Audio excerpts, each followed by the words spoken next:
postdoc researcher at URAC Research for the Institute for Renewable Energy, and I work with the research group dealing with the energy retrofit of historic buildings. To select the typologies, we started from the demo cases, which were chosen by our partners in different countries. And then starting from real buildings, we tried to understand what was the typology that they referred to.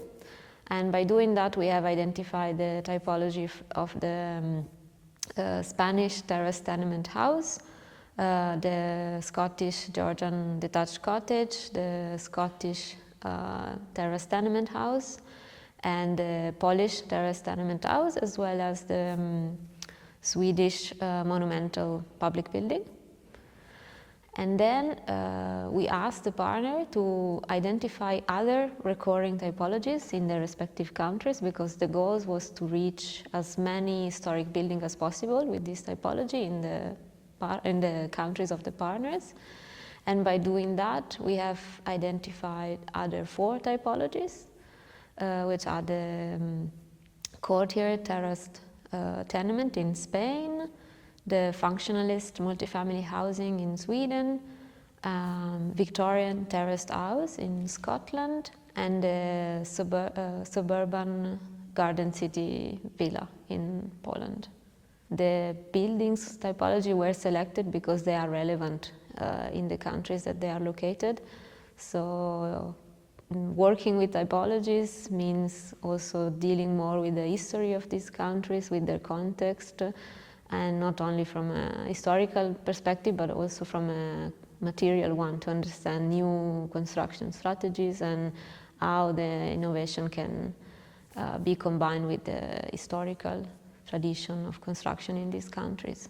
My name is Yann Grangira. I'm head of climate change with Edinburgh World Heritage. So in FuturHist, we've selected 3 typologies actually for the UK. The first one is the lodge, which we compared to traditional cottages, so detached cottages that you can find a lot in Scotland, but also in the UK, in urban centres, but mostly in the countryside. At the Leicester building, we are going to work with a tenement, so a neoclassic tenement, which is very typical in Edinburgh, in particular in the New Town, which is one of the reasons why we have a World Heritage status. So it's highly replicable also across Scotland in the main cities, but also in smaller areas. And finally, we also selected a terraced townhouse or terraced house, which is also very common in Edinburgh, again in the New Town. We've chosen the neoclassical style because it's highly replicable. My name is Kinga Racoń-Leja. I'm a coordinator of the Politechnika Krakowska multidisciplinary team. We contributed to the analysis of the type of the building that we've chosen for the demo case. We want to research the scalability of the project.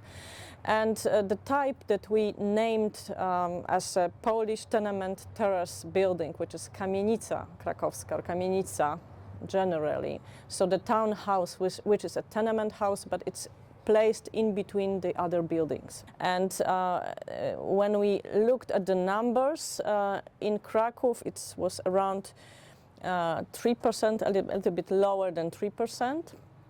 And if we looked at Poland, it was around 16% of buildings. The other type is a Polish garden city type villa, villa miejska. It's a single standing object, but the typology of walls stays the same. And we thought it's an interesting extension of this typology because the materials that we will use in the project we could easily introduce also to this type. The main idea was to use the typology to provide a set of solutions or strategies for building energy retrofit, also at typology level, which in the end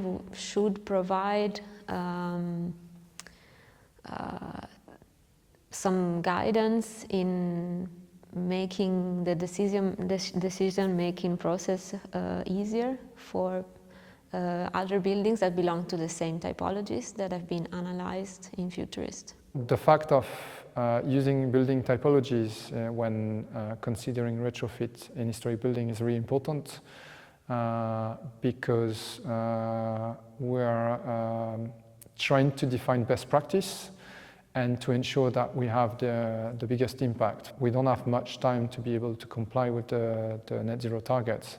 So we need to advise people as to what is acceptable, what is the best way to do it in order to prevent unnecessary damages to historic buildings, but also in order to facilitate the transition to net zero. So it's a balance between both aspects. And working on typology is going to really help in that sense.